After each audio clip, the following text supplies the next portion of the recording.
आपने देखा अभी 3 दिन पहले प्रधानमंत्री मोदी जी के खिलाफ किस प्रकार के अपमानजनक टिप्पणी कर रहे हैं। क्या इस उम्र में खड़गे जी को ये सब शोभा देता है क्या ये शोभा देता है? ये दिखाता है कि कांग्रेस हार रही है और उनके पुत्र की जमानत जब्त हो रही है। यह दिखाता है कि जैसे खड़गे जी को 1,25,000 वोट से बीजेपी के कैंडिडेट ने लोकसभा इलेक्शन में, जनरल इलेक्शन में हराया था, ऐसे ही यहां से बीजेपी का प्रत्याशी श्री मणिकांत राठौर भारी बहुमत से उनके पुत्र को भी परास्त करने वाले हैं। पहले बहनों, प्रधानमंत्री का अपमान राष्ट्र का अपमान होता है। खड़गे जी कांग्रेस के अध्यक्ष होने के बावजूद प्रधानमंत्री जी के प्रति अपमानजनक टिप्पणी करते हैं। ये भारत का अपमान करते हैं, भारत की 140 करोड़ जनता का अपमान करते हैं और इसलिए भारत का अपमान करने वाले किसी व्यक्ति को हमें स्वीकार नहीं करना चाहिए। भारतीय जनता पार्टी बीजेपी परिवारवाद को प्रश्रय नहीं देती, जातिवाद को प्रश्रय नहीं देती, छुआछूत अस्पृश्यता के भाव को किसी भी प्रकार से प्रश्रय नहीं देती। आखिर भगवान राम ने माता सबरी के झूठे बेर तो यहीं पे खाए थे ना।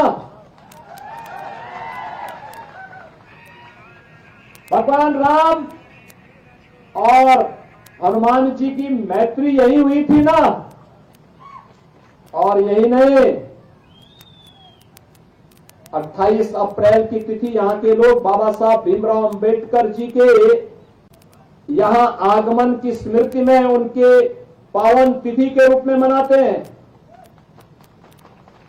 बाबा साहब भीमराव अंबेडकर को सही मायने में सम्मान किसने दिया? प्रधानमंत्री मोदी जी ने।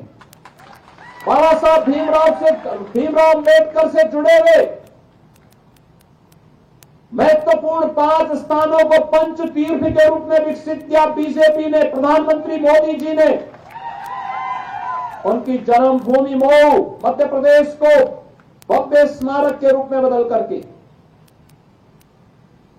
दिल्ली में जहां रह करके उन्होंने सार्वजनिक जीवन को आगे बढ़ाया था, वहां पर डॉक्टर भीमराव अंबेडकर सांस्कृतिक केंद्र की स्थापना करके, इंग्लैंड में रह करके जिस भवन में रहकर उन्होंने उच्च शिक्षा अर्जित की थी, उसे भारत के SC ST छात्रों के जाने के लिए ब्रिटेन गवर्नमेंट से खरीद करके और एक स्मारक के साथ साथ यहां के अनुसूचित जाति जनजाति के छात्रों के छात्रावास और गेस्ट हाउस के रूप में वहां उस भवन को भारत सरकार ने अपने अधिकार में दिया।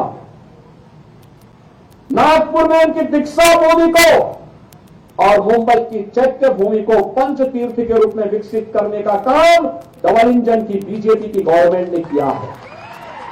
बहनों, बाबा साहब भीमराव अंबेडकर के इन कार्यक्रमों को आगे बढ़ाने का सही मायने में काम किसी ने किया है तो वह बीजेपी ने किया है, डबल इंजन की बीजेपी की गवर्नमेंट ने किया है। अभिन्न सहयोगी कोई मिला था तो आंजनेय श्री हनुमान जी यही मिले थे, इसी कर्नाटक की धरती में। हजारों वर्षों की विरासत कर्नाटक और उत्तर प्रदेश प्रभु राम और श्री हनुमान के माध्यम से जोड़ करके एक भारत श्रेष्ठ भारत की परिकल्पना को साकार करता है। प्रधानमंत्री मोदी जी एक भारत श्रेष्ठ भारत की बात करते तो इसीलिए करते हैं क्योंकि यही हमारी ताकत है, भारत की ताकत है। एक भारत श्रेष्ठ भारत 140 कोटि नागरिकों की ताकत का एहसास कराता है और उत्तर प्रदेश और कर्नाटका ने इस ताकत का एहसास आज से हजारों वर्ष पहले प्रभु श्री राम और श्री हनुमान की मित्रता के माध्यम से कर दिया है। भाइयों बहनों, आज हम सबको गौरव की अनुभूति होनी चाहिए कि प्रधानमंत्री मोदी जी के नेतृत्व में भारत दुनिया की एक बड़ी ताकत बन रहा है। एक बड़ी ताकत। आजादी के अमृत काल के प्रथम वर्ष में ही दुनिया के 20 बड़े देश, जिन बड़े देशों में 65% आबादी निवास करती है, जिन देशों का दुनिया के 85% जीडीपी पर अधिकार है और जिन देशों के पास दुनिया का 90% पेटेंट का अधिकार है, उन देशों की अध्यक्षता प्रधानमंत्री मोदी जी के नेतृत्व में भारत कर रहा है। वैश्विक मंच पर आज भारत की प्रतिष्ठा बढ़ी है, भारत की ताकत बढ़ी है। दुनिया के अंदर कहीं कोई संकट आता है, दुनिया भारत की ओर देखती है। जैसे प्रभु श्री राम के राम काज में संकट मोचक के रूप में हनुमान जी थे, ऐसे दुनिया के अंदर आज कोई संकट आता है, संकट मोचक के रूप में मोदी जी देखे जाते हैं। प्रधानमंत्री मोदी जी के लोग आशा भरी निगाहों से देखते हैं और उसी विश्वास के साथ, क्योंकि आज भारत आगे बढ़ रहा है। कर्नाटक भारत के विकास में बहुमूल्य योगदान दे रहा है। दुनिया में जहां कहीं भी आईटी स्किल की बात होती है तो भारत को दुनिया का, विश्व का आईटी हब के रूप में स्थापित करने के लिए बेंगलुरु ने महती भूमिका का निर्वहन किया है। आज एक और बेंगलुरु आईटी हब के रूप में दुनिया को भारत के माध्यम से नेतृत्व दे रहा है। दूसरी ओर भारत की ताकत का एहसास आज दुनिया कर रहा है। हर एक क्षेत्र में विकास की एक नई प्रक्रिया, कहीं रेलवे, कहीं हाईवे, कहीं एयरपोर्ट, कहीं आईआईटी, कहीं आईआईएम, कहीं एम्स और कहीं पर नौजवानों के लिए रोजगार मिशन के कार्यक्रम। जो अन्नदाता किसान कभी सिर झुका करके चलता था, आज प्रधानमंत्री मोदी जी ने उसके हाथों में प्रधानमंत्री किसान सम्मान निधि देकर के सिर तान करके उसको चलने के लिए एक नया रास्ता दिया है।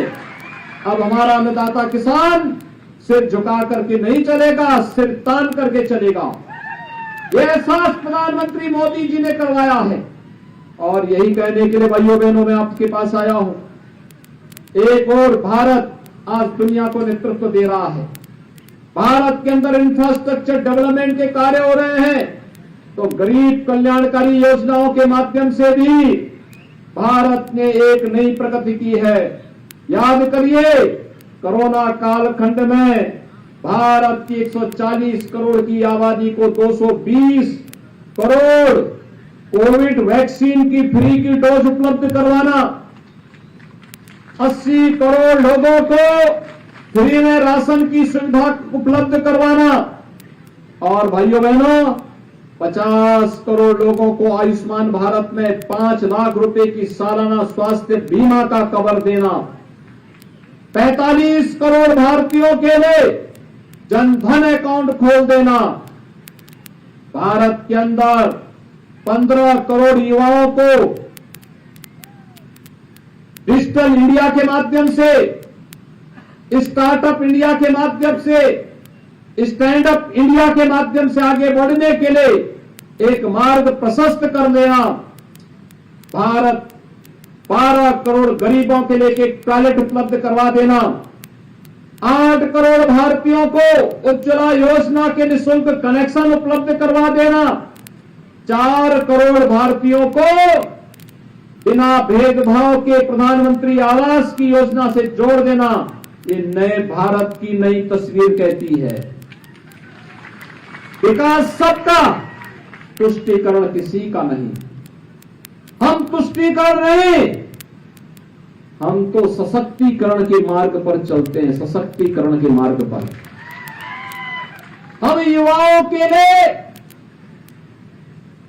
नकारात्मक मार्ग नहीं, हम उसे टेक्नोलॉजी के साथ जोड़ रहे हैं, हम उसके टैलेंट को ट्रेनिंग के साथ जोड़ रहे हैं और फिर उसको मिशन रोजगार के साथ जोड़ करके आर्थिक स्वावलंबन की मार्ग पर अग्रसर कर रहे हैं। भाइयों बहनों, लोग मुझसे पूछते हैं कि उत्तर प्रदेश में आपको इतना सम्मान क्यों मिल रहा है। मैं कहता हूं ये मुझे नहीं, ये प्रधानमंत्री मोदी जी के मार्गदर्शन में, उनके नेतृत्व में डबल इंजन सरकार की ताकत है, जो डबल डोज के साथ, डबल स्पीड के साथ डेवलपमेंट की डबल रफ्तार को आगे बढ़ाता है। और भाइयों बहनों, यही तो कार्य कर्नाटका के अंदर डबल इंजन की सरकार ने किया है। डबल इंजन की सरकार ने क्या कमाल किया है, पीएफआई की कमर तोड़ करके रख दी है। पीएफआई अब पनपने नहीं पाएगी। और यही कहने के लिए आया हूं, आपने डबल इंजन की सरकार की ताकत का एहसास किया।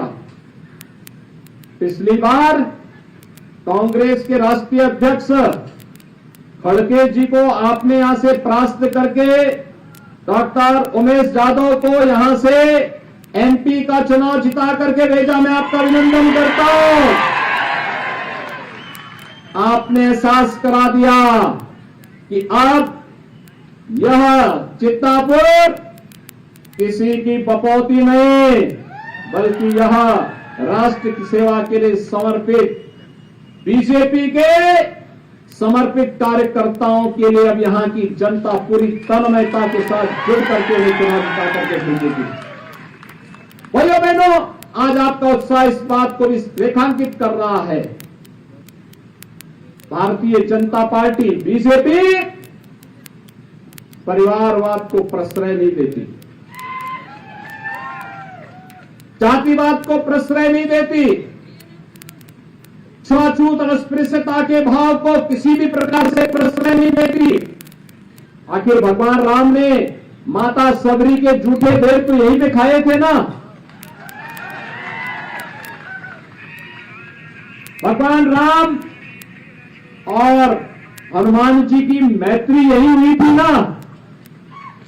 और यही नहीं, 28 अप्रैल की तिथि यहां के लोग बाबा साहब भीमराव अंबेडकर जी के यहां आगमन की स्मृति में उनके पावन तिथि के रूप में मनाते हैं। बाबा साहब भीमराव अंबेडकर को सही मायने में सम्मान किसने दिया? प्रधानमंत्री मोदी जी ने। बाबा साहब भीमराव अंबेडकर से जुड़े हुए महत्वपूर्ण 5 स्थानों को पंच तीर्थ के रूप में विकसित किया बीजेपी ने, प्रधानमंत्री मोदी जी ने। उनकी जन्मभूमि मऊ मध्य प्रदेश को भव्य स्मारक के रूप में बदल करके, दिल्ली में जहां रह करके उन्होंने सार्वजनिक जीवन को आगे बढ़ाया था, वहां पर डॉक्टर भीमराव अंबेडकर सांस्कृतिक केंद्र की स्थापना करके, इंग्लैंड में रह करके जिस भवन में रह के उन्होंने उच्च शिक्षा अर्जित की थी, उसे भारत के एससी एसटी छात्रों के लिए जाने के लिए ब्रिटेन गवर्नमेंट से खरीद करके और एक स्मारक के साथ साथ यहां के अनुसूचित जाति जनजाति के छात्रों के छात्रावास और गेस्ट हाउस के रूप में वहां उस भवन को भारत सरकार ने अपने अधिकार में दिया। नागपुर में उनकी दीक्षा भूमि को और मुंबई की चैत्य भूमि को पंच तीर्थ के रूप में विकसित करने का काम डबल इंजन की बीजेपी की गवर्नमेंट ने किया है। भैया बहनों, बाबा साहब भीमराव अंबेडकर के इन कार्यक्रमों को आगे बढ़ाने का सही मायने में काम किसी ने किया है तो वह बीजेपी ने किया है, डबल इंजन की बीजेपी की गवर्नमेंट ने किया है। आज भी येदियुरप्पा जी के मार्गदर्शन में और बोम्मई जी के नेतृत्व में डबल इंजन की सरकार कर्नाटक के अंदर मजबूती के साथ कार्य कर रही है। और इसीलिए मैं आप सबसे अपील करने के लिए आया हूं, भारतीय जनता पार्टी ने एक युवा और जुझारू नौजवान को आपका प्रत्याशी अपना अभ्यर्थी बनाया है चिंतापुर से। और भाइयों बहनों, इसीलिए मैं आया हूं विशेष रूप से। कितना जुझारू और युवा संकट के समय आपके साथ खड़ा रहा। कोरोना में खड़गे जी के पुत्र तो बेंगलुरु में बैठ करके आराम फरमा रहे थे, उनको को यहां आने की फुर्सत ही नहीं थी।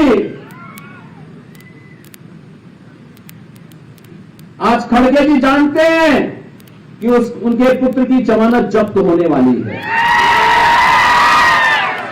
वे जानते हैं, इसीलिए आप भूल जरूर बात कर रहे हैं। आपने देखा अभी 3 दिन पहले प्रधानमंत्री मोदी जी के खिलाफ किस प्रकार के अपमानजनक टिप्पणी कर रहे हैं।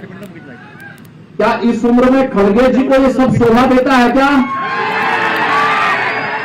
क्या ये शोभा देता है?